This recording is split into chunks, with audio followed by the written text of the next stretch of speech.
எல்லோருக்கும் வணக்கம். ஜூலை 1 முதல் 3 வரை ஜப்பானிய பிரதமர் இந்தியா வருகை தந்திருக்காங்க. இந்த வருகையில் இந்தியாவுடனான நிறைய ஒப்பந்தங்கள் கையெழுத்தானது. இந்த வருகை இந்தியாவுக்கு எந்த விதமான லாபத்தை தரும், இந்திய ஜப்பான் உறவுகள் எப்படி முன்னாடி இருந்தது, இதற்கு பின் எப்படி இருக்குன்றது ஒரு சின்ன பதிவாக இந்த பதிவில் பார்க்க. இது போகிறதுக்கு முன்னாடி நிறைய பேருக்கு இந்த விஷயங்கள் தெரிஞ்சிருக்காதுன்னு நான் நம்புகிறேன். அதாவது உலகப்போர் நடக்கும்போது 1939லேருந்து 1945 வரைக்கும் உலகப்போர் நடக்கும்போது ஜப்பான் இந்தியா மேலே போர் தொடுக்க முயன்றது. அதுவும் முக்கியமாக பார்த்தீங்கன்னா சென்னையில் இந்த ஜப்பானுடைய போர் விமானங்கள் அக்டோபர் 11, 1943 ஒரு பாம் சென்னையில் they have thrown a bomb in Chennai. Chennai முழுக்கமே அப்போ மெட்ராஸாக இருந்தது. பட் அவங்க ஒரு அலர்ட்டாக இருந்தது சரித்திரம். இது ரொம்ப ஆச்சரியமான விஷயம் இல்லையா? ஆனால் இது தவிர இந்தியாவும் ஜப்பானுக்கும் பார்த்தீங்கன்னா உறவு என்பது பல நூற்றாண்டுகள் கடந்திருக்கு. முக்கியமாக பார்த்தீங்கன்னா 6ஆம் நூற்றாண்டுலேருந்து இந்தியாவும் ஜப்பானுக்கு உறவு அதுலேருந்து தான் இந்திய ஜப்பான் உறவு ஆரம்பிக்கப்பட்டதாக வரலாற்று நிபுணர்கள் சொல்லுறாங்க. புத்திசம் எப்படி பௌத்த மதம் இந்தியாவிலிருந்து பல ஈஸ்ட் ஏஷியாவுக்கு பரவச்சோம். From Myanmar, Taiwan, Malaysia, China, Japan, Korea, Philippines, Indonesia என்று பல எல்லா நாடுகளுக்கும் எப்படி பரவச்சோம், கம்போடியா, மங்கோலியா வரைக்கும் அதே மாதிரி ஜப்பான்லேயும் பரவச்சு. அது மட்டும் இல்லாமல் இந்தியர்கள் ஜப்பானுக்கும் எப்போதும் ஒரு நல்ல உறவு, ரெண்டு பேருக்கும் ஒரு பரஸ்பர நம்பிக்கை, ஒரு நட்பு ரொம்ப ஸ்ட்ராங் பாண்டாக இருந்திருக்கு இயற்கையாகவே. அதுவும் முக்கியமாக பார்த்தீங்கன்னா நம்ம தமிழர்களுடைய நிறைய லிங்குவிஸ்டிக் லாங்குவேஜஸ், நம்மளோட அல்ஃபபெட்ஸு, அது எல்லாமே நிறைய விஷயங்கள் ஜாப்பனீஸ் மொழியோட அங்கே இருக்கிற அவங்களுடைய அல்ஃபபெட்ஸோட நிறைய பொருந்தி பார்க்கப்படுகிறது. தமிழ் மட்டும் இல்லை, சமஸ்கிருதமும் அதில் நிறைய உள்ளடக்கமாக இருக்கு. இது ஒரு சப்கான்ஷியஸ் லெவலில் ஒரு நல்ல ஒரு பாண்டை உருவாக்குறதுக்கான ஒரு விஷயமா இருக்கு. ஜப்பான் இந்தியா ஏன் ரொம்ப முக்கியன்றது ஏன்னா 1981 அப்போ இந்தியா ஒரு சோஷியலிஸ்ட் கண்ட்ரியாக இருந்தது காங்கிரஸ் பீரியட் வரைக்கும். அப்போ முதல் ஒரு பெரிய நிறுவனம் இந்தியாவில் ஒரு மேனுஃபேக்சரிங் யூனிட் ஆரம்பிக்கப்பட்டது பார்த்தீங்கன்னா 1981 மாருதி உத்யோக், அதாவது மாருதி சுசுக்கி இருக்கு இல்லையா, அந்த மாருதி சுசுக்கியோடைய first plant manufacturing unit February 4, 1981 Gurgaon, டெல்லிக்கு பக்கத்தில் இருக்க குர்காம், அதாவது இப்போது ஹரியானாவில் இருக்குது, அங்கே நிறுவப்பட்டது. ஜெர்மன் அப்போ பார்த்தீங்கன்னா ஜெர்மன் ஆட்டோமொபைல் கிங்காக இருந்தது. அங்கே தான் வால்ஸ்வாகன், BMW, பென்ஸ் போன்ற கார்கள், யூஎஸ்ல இருக்கிற ஃபோர்டு, ஜெனரல் மோட்டார்ஸ் போன்ற நிறுவனங்களை இந்தியாவில் உற்பத்தி மேனுஃபேக்சரிங் யூனிட் திறக்க யோசிக்கும் போது முதல்ல ஒரு வெளிநாட்டு நிறுவனம் அது சுசுக்கி இந்தியாவில் அவங்க முதல்ல நம்ம நாட்டில் இன்வெஸ்ட் பண்ணி அதுவும் நிறைய வேலை வாய்ப்புகள் உருவாச்சு. அதில் உருவானதான் நிறைய விஷயம். இந்த ஆல்டும் இப்போது மாருதி 800 ஒரு ஐகானிக் கார். அப்போது மாருதி 800 ஃபர்ஸ்ட் லான்ச் பண்ணாங்க. அது மட்டும் தான் லான்ச் பண்ணியிருந்தாங்க, மாருதி 800. அப்புறம் ஓமினின்ற ஒரு வேன் மாதிரி ஒன்று இருக்கும், நம்ம எஸ்யூவி சொல்கிறோம், அப்போ அந்த மாதிரி ஒரு சின்ன எஸ்யூவியாக இருந்தது, 2 லான்ச் பண்ணாங்க. ஸோ அதுலேருந்து நம்ம பாண்ட் ரொம்ப ஸ்ட்ராங்காக இருக்குது. அது நீடிச்சிருக்கு. இன்னொரு ஆச்சரியமான விஷயம் என்னன்னா, சுசுக்கியோடைய வேர்ல்டுலேயே சுசுக்கி ஜப்பானில் தான் அதோட பெரிய மார்க்கெட், அதுக்கு அடுத்து பெரிய மார்க்கெட் இந்தியாவில் தான் இருக்குது. இன்னொரு பெரிய ஆச்சரியமான விஷயம் என்னன்னா, ஜப்பானில் யூஸ் பண்ணுற கார்ஸ் நிறைய நம்மளுடைய குர்காவில் இருக்கிற பிளான்ட்லேருந்து தான் மேனுஃபேக்சரிங் பண்ணி ஜப்பானுக்கு ஏற்றுமதி பண்ணுறாங்க. ஸோ ஜப்பானில் யூஸ் பண்ணுற சுசுக்கி கார்ஸ் நிறைய இந்தியாவில் செய்யப்பட்ட மேட் இன் இந்தியா கார்ஸ்ன்றது ரொம்ப ஆச்சரியமான ஒரு விஷயம். இதுக்கு காரணம் நம்ம நல்லா உற்பத்தி பண்ணுறது மட்டும் இல்லை, ஜப்பானில் லேபர்ஸ் இப்போ குறைஞ்சிட்டாங்க. உங்களுக்கு எல்லாருக்குமே தெரியும், ஜப்பான் ஒரு ஏஜிங் கண்ட்ரின்றாங்கன்னா அங்கே நிறைய ஆயுளோடு வாழக்கூடிய மக்கள் ரொம்ப ஜாஸ்தி. அவங்க சர்வசாதாரண 80-90 இருப்பாங்க. பல பேர் 100 வருஷங்கள் தாண்டி வாழக்கூடிய மனிதர்கள் அங்கே இருக்காங்க. அது காரணம் அவங்க இருக்கிற கிளைமேட்டு அவங்களுடைய உணவு பழக்க வழக்கம். இதில் ஒரு அட்வான்டேஜ் இருக்குது, டிஸ்அட்வான்டேஜ் இருக்குது. என்ன அட்வான்டேஜ் டிஸ்அட்வான்டேஜ், மிகப்பெரிய டிஸ்அட்வான்டேஜ் என்ன, மக்கள் நிறைய ஒரு குறிப்பிட்ட லெவலுக்கு மேலே ஒரு வயதானவர்கள் அந்த நாட்டில் நிறைய ஆயிட்டாங்கன்னா கவர்மெண்ட்டை வந்து அவங்கள வந்து பாதுகாக்கணும். ஸோ அவங்களுக்கான ஒரு பென்ஷன் ஸ்கீம்ஸ், ஒரு மந்த்லி இன்கம் ஸ்கீம்ஸ் கொடுக்கும்போது அது கவர்மெண்ட்டுக்கு ஒரு பெரிய பேர்டனாகவும் டெப்டாகவும் ஆகுது. அதோட பாதிப்பு தான் வந்து ஜப்பான் இப்போ அனுபவிக்குது. அது மட்டும் இல்லாமல் அங்கே பர்த் ரேட்டு ரொம்ப குறைஞ்சிக்கிட்டு வருது. பர்த் ரேட் இன்க்ரீஸ் ஆகி இந்த ஏஜ் பீப்புள் இன்க்ரீஸ் ஆனால் அது ரெண்டுமே ஒரு புள்ளியில் சேர்ந்து அது வந்து ஒரு மேனேஜபிளாக இருக்கும். பட் பர்த் ரேட் குறைஞ்சிட்டே வருது. பட் ஓல்ட் ஏஜ் பீப்புள் அதிகமாக வரதுனால அந்த நாட்டுக்கு மிகப்பெரிய பிரச்சனை இருக்குது. ஒரு காலத்தில் உலகப்போருக்கு அப்புறம் மேனுஃபேக்சரிங் ஹப்பாக இருந்தது 1980s வரைக்கும், 30 வருடங்கள். ஆனால் இன்னைக்கு ரொம்ப மேனுஃபேக்சர் ரொம்ப கம்மியாகவே இருக்குது. நிறைய அவுட் சோர்ஸ் பண்ணிட்டாங்க. இப்போ 20 வருஷம் முன்னாடி சைனாவில், இந்தியாவில் நிறைய அவுட் சோர்ஸ் பண்ணிட்டு இருக்காங்க. இது ஜப்பானுக்கும் இந்தியாவுக்கும் உள்ள இருக்கிற ஒரு ஒரு ஒரு பிஸ்னஸ் அண்டு ஒரு traditional cultural relationship. Japan prime minister வந்து இப்போ இந்தியாவுக்கு வந்திருக்காங்க. 3 நாள் படத்தில் 16 முக்கியமான வந்து அக்ரிமெண்ட்ஸ் சைன் பண்ண எம்ஓயு, அதாவது மெமோரண்டம் ஆஃப் அண்டர்ஸ்டாண்டிங் என்று சொல்லக்கூடிய 16 முக்கியமான நம்ம எம்ஓயு சைன் பண்ணப்பட்டிருக்கு. அதில் வந்து 108 பிஸ்னஸ் டெலிகேஷன்ஸ் இம்ப்ரூவ்மெண்ட்ஸ், பிஸ்னஸ் சம்மந்தம் வர்த்தக ரீதியான அக்ரிமெண்ட் சைன் பண்ணப்பட்டது. அதில் வந்து ரொம்ப 4 வந்து மிக முக்கியமானது. இதுக்கு முன்னாடி நம்ம என்ன பார்க்கணும்னா, இதுக்கு முன்னாடி இருந்த ஜப்பானின் லாங்கஸ்ட், அதாவது இந்தியாவில் மோடி எப்படி லாங்கஸ்ட் சர்விங் பிரைம் மினிஸ்டரோ, ஜப்பான் வந்து ஷிங்கோ எபேன்னு ஒரு, நீங்கள் நிறைய பேர் தெரிஞ்சிருக்கும். அவர் வந்து வந்து ரொம்ப அவர் வந்து துரதிருஷ்டவசமாக ஜூலை 8ஆம் தேதி 2022 அவங்க நாட்டில் வந்து ஒரு கம்யூனிஸ்டால சுட்டுக் கொல்லப்பட்டார். ஸோ அவர் காலத்திலிருந்தே வந்து ரொம்ப வந்து இந்தியாவுக்கும் ஜப்பானுக்கும் வந்து உறவு ரொம்ப வந்து நெருக்கமாக இருந்தது.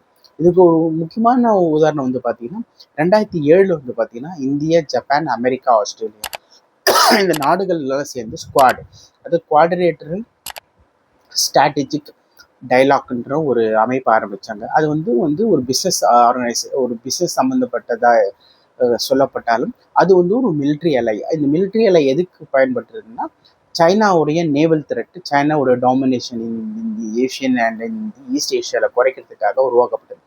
அது வந்து இந்தியா கரிவாலத்தால் தான் இது ஒரு மிலிட்ரி ஒரு நேட்டோவோ ஆகாமல் வெறும் ஒரு பிஸ்னஸ் ஆர்கனைசேஷனாகவே இன்னும் தொடர்ந்துட்டு இருக்கு. அது ஆனால் அது வந்து அமெரிக்காவோட முன்னாள் ஜனாதிபதி பின்லேடன் ஜாய் பைடன் வந்து அது வந்து டெட் ஆகிட்டாரு. ட்ரம்ப் இப்போ டெட் ஆகிட்டார். ஸ்குவாட்ன்றது இப்போ ஆல்மோஸ்ட் டெட்டாக இருக்குது. இன்ஃபேக்ட் இந்த நிறைய பேர் சொன்னாங்க நேட்டோக்கு அப்புறம் squad will be the most powerful military ஆர்கனைசேஷனாக இருக்கும்னு. ஆனால் இப்போ வந்து சுத்தமாக டெட் ஆகிடுச்சு because of the egos of Americans. இது வந்து சைனாக்கு வந்து ஒரு புதிய உத்வேகத்தையும் ஒரு பெருமூச்சியாகவும் இருக்குது. அவங்களுக்கு ஒரு பெரிய ஒரு ரிலீஃபாகவும் இருக்குது. ஜப்பான் இப்போ இந்தியாவில் வந்து 4 முக்கியமான அக்ரிமெண்ட்ஸ்கள் சைன் பண்ணப்பட்டிருக்கு. அதில் 4 முக்கியமான அக்ரிமெண்ட்ஸ் பார்த்தீங்கன்னா எனர்ஜி ரிலைட்ஸ், அதாவது எனர்ஜி வந்து இந்த நம்ம நாட்டுக்கும் அவங்க நாட்டுக்கும் எனர்ஜி வந்து இல்லை சைன் பண்ணுறோம். எனர்ஜின்னா நம்ம எல்லாம் நினைப்போம் oils is one of the energy. அது தவிர வந்து பார்த்தீங்கன்னா இந்த wind energy, solar energy, turbine energy. நம்ம விண்ட் எனர்ஜி, சோலார் எனர்ஜி நம்ம எல்லாருமே தெரியும். இப்போ நிறைய பேர் பெரிய ஃபேன் சுத்த விண்ட் எனர்ஜி. சோலார் எனர்ஜியில் இந்தியா வந்து இப்போ வந்து பாயினராக ஆகிட்டு இருக்கு. கூடிய சீக்கிரத்தில் வந்து உலகத்திலே அதிகமாக சோலார் மூலமாக எனர்ஜி எடுக்கக்கூடிய நாடாக இந்தியா மாறக்கூடியது. இன்னும் வந்து டர்பன் எனர்ஜி நம்ம வந்து வாட்டர் மூலமாக எடுக்கிறது. இப்போ நீங்கள் டேம்ஸில் நிறைய பார்த்துருக்கீங்க. டேம்ஸ் வந்து பார்த்தீங்கன்னா வெறும் தண்ணியை வந்து கட்டுப்படுத்துறதுக்கு மட்டுமே யூஸ் பண்ணுறது, ஒரு சேமிப்புக்கிறதுக்காக மட்டுமே டேம்ஸ் கட்டப்படுறது. டேம்லேருந்து அந்த தண்ணி ஃப்ளோலேருந்து கரண்ட் எடுக்கப்படுகிறது. அதனால டேம்ஸ் எப்பவுமே ஹையாக கட்டுவாங்க, ரொம்ப மேலேருந்து. ஸோ அந்த டேம் அந்த தண்ணி மேலேருந்து கொட்டும்போது அதுலேருந்து எனர்ஜி உருவாக்கப்படுகிறது. ஸோ அது வந்து இந்தியா ஜப்பானுக்கு இடையே வந்து இன்னும் அதிகப்படுத்தணும்னு சொல்லியிருக்காங்க. இதில் மிக மிக முக்கியமான விஷயம் என்னென்னா, என்னோட பதிவு ரொம்ப நாளாக பார்த்துட்டு வந்தீங்கன்னா இந்த டீடாலரைசேஷன் நான் சொல்லிட்டு இருக்கேன். அதாவது உலக நாடுகள் எல்லாமே வந்து பார்த்தீங்கன்னா ஒரு நாடுக்கும் இன்னொரு நாடுக்கும் இடையே வர்த்தகம் பண்ணும்போது எப்பவுமே டாலர் மூலமாக தான் வந்து வர்த்தகம் பண்ணுவோம். எப்படி நம்ம கடைக்கு போகிறோம், நம்ம வந்து காசு கொடுக்குறோம், கேஷாக கொடுக்குறோம், யூபிஐ கொடுக்குறோம், கார்டாக கொடுக்குறோம் இல்லையா? அந்த மாதிரி ஒரு நாடுக்கு பண்ணும்போது அது டாலரில் தான். அதனால தான் வந்து டாலர் ரொம்ப ஸ்ட்ராங்கான கரன்சியாக இருக்குது உலகம் மட்டும். அந்த டீடாலரைசேஷனுக்கான நிறைய இந்தியா வந்து பண்ணிகிட்டே இருக்கு. இந்தியா வந்து யூஏ கூட வந்து நம்மளோட கரன்சி அவங்க கரன்சியில் யூஸ் பண்ணுறோம், ஃப்ரான்ஸோட பண்ணுறோம், இப்போ ஜப்பானோட பண்ணுறோம். இது யூஏஇ ஃப்ரான்ஸோட வந்து நம்மளுடைய ட்ரேட் வந்து பெருசாக இல்லை. பட் ஜப்பானில் ஒன்று நம்ம பண்ணும்போது நம்ம ஜப்பானுக்கும் இந்தியாவுக்கும் வந்து நிறைய ஒரு வர்த்தகம் இருக்குது, பில்லியன்ஸ் ஆஃப் டாலர்ஸ் ஆஃப் வர்த்தகம் இருக்குது. ஸோ அதில் வந்து நம்ம அவங்க நாட்டு கரன்சி அவங்க நாட்டு கரன்சி யூஸ் பண்ணும்போது இது வந்து ஒரு நல்ல உதாரணமாக இருக்கும். நம்மளோட ஃபாரின் ரிசர்வ்ஸ் வந்து நிறைய வந்து சேமிப்பாக இருக்கும். ரெண்டாவது பார்த்தீங்கன்னா எக்கனாமிக் அண்ட் செக்யூரிட்டியில் ரெண்டாவது முக்கியமான ஒரு அக்ரிமெண்ட் சைன் பண்ணுறோம். முக்கியம் வந்து செமிகண்டக்டர்ஸ்.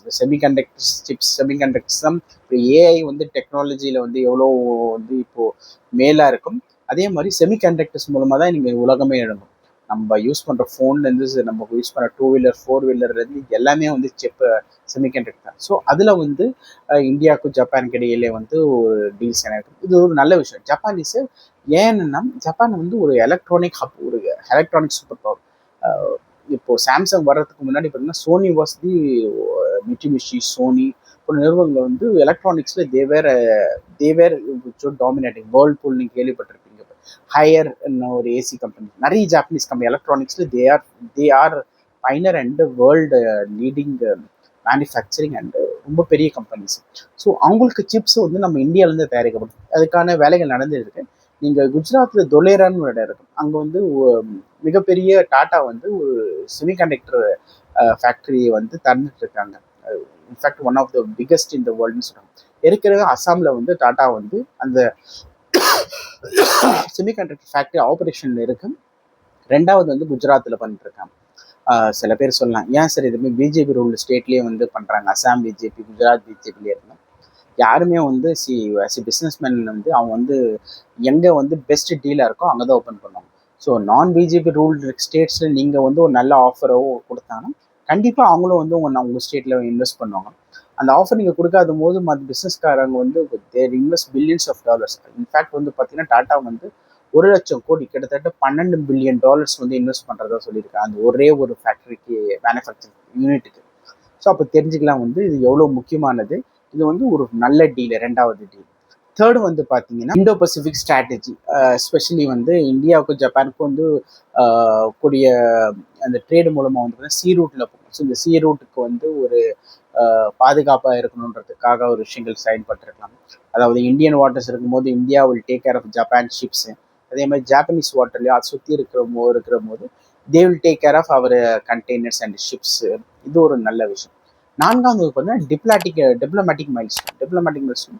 இந்தியாவுக்கும் ஜப்பானுக்கும் வந்து பார்த்தீங்கன்னா 75 வருடங்கள் ஆகிறது வந்து ஒரு டிப்ளமேட்டிக்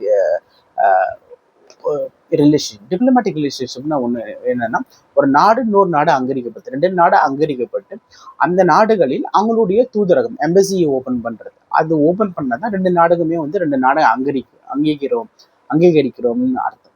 அது வந்து கிட்டத்தட்ட 75 வருடங்கள் ஆகியிருக்கு நம்ம ஜப்பானுக்கும் இந்தியாவுக்கும் அந்த ஒரு உறவுல. அது வந்து 2027 வந்து பார்த்தீங்கன்னா அது வந்து இண்டோ ஜப்பான் இயரா கொண்டாடப்படுகிறதா சொல்றாங்க.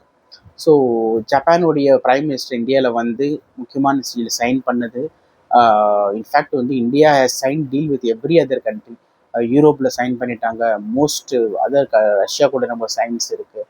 மிடில் ஈஸ்டில் சைன் பண்ணுற south American country like Brazil நாடுகளில் சைன் பண்ணியிருக்கோம். ஸோ எல்லா நாடுகளிலுமே வந்து நம்ம ஒரு நல்ல டீல் சைன் பண்ணிக்கிறதுனால நம்மளுடைய இன்னும் ஒரே ஒரு கண்ட்ரி ஆஸ் யூஸ்வல் வந்து ட்ரம்ப்புடைய ஈகோனால இன்னும் அமெரிக்கா யூஎஸ் டீல். அதுதான் ஒரு மிகப்பெரிய டீலாக சொன்னாங்க. எனக்கு தெரிஞ்சது சைன் ஆகுமான்றதே டவுட்டாக இருக்குது. ட்ரம்ப்புடைய அந்த பிரசிடென்ட் காலம் ஒரு டேர்ம் வரைக்கும் முடியுமோன்றது டவுட்டாகவே இருக்குது. அது சைன் ஆகாது தான் நான் நினைக்கிறேன். இந்திய ஜப்பான் உறவுகளில் வந்து இன்னொரு முக்கியமான விஷயம் வந்து பார்த்தீங்கன்னா, ஜப்பான் இந்தியாவை இந்த அளவுக்கு ட்ரஸ்ட் பண்ணுறாங்க. இந்தியாவில் வந்து இப்போ எல்லாருக்குமே தெரியும் புல்லட் ட்ரெயின் ப்ராஜெக்ட் போயிட்டு இருக்கு. அது 2028 திறக்கப்படும் என்று சொல்லப்படுகிறது. First bullet train between Mumbai to Ahmedabad first train. அது வந்து ஜப்பான் வந்து உலகத்தில் எந்த நாட்டுக்குமே அதோடைய டெக்னாலஜி அவுட் சோர்ஸ் பண்ணல. இந்தியாவுக்கு மட்டும்தான் அந்த டெக்னாலஜி அவுட் சோர்ஸ் பண்ணி நீ வரும் நியூ புல்லட் ட்ரெயின்ஸ் வந்து இந்தியாவிலே செய்யக்கூடியதாக அவங்க வந்து டீல் சைன் பண்ணியிருக்காங்க. இது ஒரு மிகப்பெரிய ஒரு விஷயம் என்னன்னா ட்ரஸ்ட் ஃபேக்டர். ஜப்பான் எந்த அளவுக்கு இந்தியா நம்புறாங்கன்றது ஒரு ட்ரஸ்ட் ஃபேக்டர். அது இல்லாமல் நிறைய கம்யூனிஸ்டுகள் அப்போசிஷன்ஸ்க்கு எந்த ஒரு காரணம் இல்லாமல் இந்தியாவுக்கு புல்லட் ட்ரெயின் தேவையா இது மாதிரி கேள்வி கேட்டுகிட்டே இருப்பாங்க.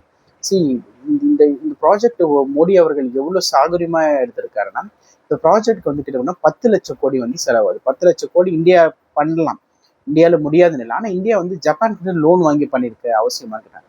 அந்த லோனோட வேல்யூ பாருங்க. அதாவது ₹1 10 பைசா தான் வட்டி. ₹1 10 பைசா வட்டி. இந்த லோனை, இந்த மொத்தம் 10 லட்சம் கோடியை நீங்க உடனே கட்டணும்னு கிடையாது. எத்தனை வருஷம் திரும்ப டேர்ம் கொடுத்துருக்காங்க? 50 வருடங்கள். 50 வருஷத்துல நீங்க கட்டி முடிக்கணும் இந்த 10 பைசா வட்டியோடுன்றது போது ஆல்மோஸ்ட் நத்திங். இந்த ஜப்பானஸ் வந்து அவங்க 10 லட்சம் கோடி சும்மா ஜஸ்ட் லைக் தட் நம்மளுக்கு கொடுத்துருக்காங்க, ரொம்ப கம்மியான வட்டிக்கு. ஸோ இந்த ப்ராஜெக்ட் சக்ஸஸ் ஆச்சுன்னா, ஏற்கனவே சொல்லப்பட்டது போல 8 new other bullet train project proposals வந்து அப்ரூவலுக்காக வெயிட் பண்ணிட்டு இருக்காங்க. அதில் வந்து முக்கியமானது பார்த்தீங்கன்னா, டெல்லி மும்பை, மும்பை சிலிகுரி அதாவது வெஸ்ட் பெங்கால், சென்னை பெங்களூர், சென்னை ஹைதராபாத், ஹைதராபாத் சென்னை, ஹைதராபாத் மும்பை, இந்த போன்ற நகரங்களுக்கு வந்து, அதாவது முக்கியமான இந்தியாவில் இருக்கிற முக்கியமான சிட்டிஸ்க்கு வந்து புல்லட் ட்ரெயின் ப்ரொபோசல் சொல்லப்படுது. இந்த ப்ராஜெக்ட் சக்ஸஸ் ஆச்சுன்னா ஆச்சரியப்படுறதுக்கு ஒன்று நான் நினைக்கிறேன்னா, இந்த ப்ராஜெக்ட் முடிஞ்ச உடனே 2040 மினிமம் ஒரு 4 புல்லட் ட்ரெயின்ஸ் ப்ராஜெக்ட்ஸ் இந்தியாவில் ரன்னாக இருக்கும். 2047 எனக்கு தெரிஞ்சு இந்த மொத்தம் 8-10 புல்லட் ட்ரெயின்ஸ் வந்து இந்தியாவில் ஓடும். அதாவது முக்கியமான சிட்டிஸ் எல்லாமே கவர் பண்ணும். இது புல்லட் ஏற்கனவே ஃப்ளைட் இருக்கு. புல்லட் ட்ரெயின் எதுக்கு அவசியம்னு கேட்டிங்கன்னா, புல்லட் ட்ரெயின்ஸில் வந்து ஃப்ளைட் டிக்கெட் கூட கம்மியாக இருக்குமா, இல்லை அதே லெவலில் இருக்குமான்றது ஒரு கேள்விக்குறி. அதுவும் இல்லாமல் புல்லட் ட்ரெயின்ஸ் வந்து ரொம்ப குயிக்காக போகும். ஃப்ளைட் லெவலுக்கு ஃபாஸ்ட்டாக இல்லைனாலும் அதோடைய ஆல்மோஸ்ட் ஒரு 60-75% ஆஃப் த டைம் வந்து ஒரு ஃப்ளைட்டில் நீங்கள் இங்கேருந்து டெல்லிக்கு போகிறது எவ்வளோ நேரம் ஆகுதோ அதை விட கொஞ்சம் எக்ஸ்ட்ரா கொஞ்சம் ஆகும். அது மட்டும் இல்லாமல் உங்களுக்குலாம் எல்லாருக்குமே தெரியும், இப்போ வந்து நீங்கள் ஃப்ளைட்டில் போனால் 1 hour முன்னாடி போயிடணும், 1 hour அப்புறம். ஸோ ஆல்மோஸ்ட் வந்து பார்த்தீங்கன்னா, நீங்கள் டெல்லிக்கே போனாலும் ஒரு 5 hour ஆகும் ட்ராவலும். ஸோ அதே 5 hour 7 hour நம்ம டெல்லிக்கு போகிற மாதிரி இருந்தால் புல்லட் ட்ரெயினையும் யூஸ் பண்ணிக்கலாங்க. ஸோ அது ஒரு நல்ல விஷயம். இதனால பிஸ்னஸ்ஸு, கனெக்டிவிட்டி எல்லாம் அது ரொம்ப இம்ப்ரூவ் ஆகும். அது சுற்றி புல்லட் ட்ரெயின் போகக்கூடிய எல்லா இடங்களிலும் வந்து பார்த்தீங்கன்னா லேண்டோடைய வேல்யூ இன்க்ரீஸ் ஆகும். நிறைய பிஸ்னஸ்ஸு அண்ட் எக்கனாமிக்கல் டெவலப்மெண்ட் நடக்கும். இந்த 4 வந்து முக்கியமான டீலுக்கு சைன் ஆயிருக்கு. இது வந்து ஒரு இம்பார்ட்டண்ட்டான விஷயம். இதுக்கடுத்து வந்து நான் இந்த பதிவு போட்டுட்டு இருக்கிறது வந்து பார்த்தீங்கன்னா 11 ஜூலை. இப்போ வந்து பார்த்தீங்கன்னா பிரதமர் வந்து இந்தோனேஷியா சுற்றுப்பயணத்தையும் இன்னைக்கு ஆஸ்திரேலியாவையும் முடிச்சுட்டு நியூசிலாண்டில் இருக்கார். அடுத்த பதிவில் இந்தோனேஷியா, ஆஸ்திரேலியா, நியூசிலாண்டில் சுற்றுப்பயணம் போடு, அதனால அந்த பயணத்தில் என்னென்ன பிஸ்னஸ் டீல்கள், அதில் சைன் பண்ண அக்ரிமெண்ட்ஸ்னால நம்மளுக்கு என்ன பலன் என்றதை பற்றி நம்ம அடுத்த பதிவில் பார்ப்போம். ஸோ இவ்வளோ நேரம் நீங்கள் உங்களோட பொன்னான நேரத்தை எனக்கு ஒதுக்கியதுக்கு நன்றி. ஜெய்ஹிந்த். வந்தே மாதரம்.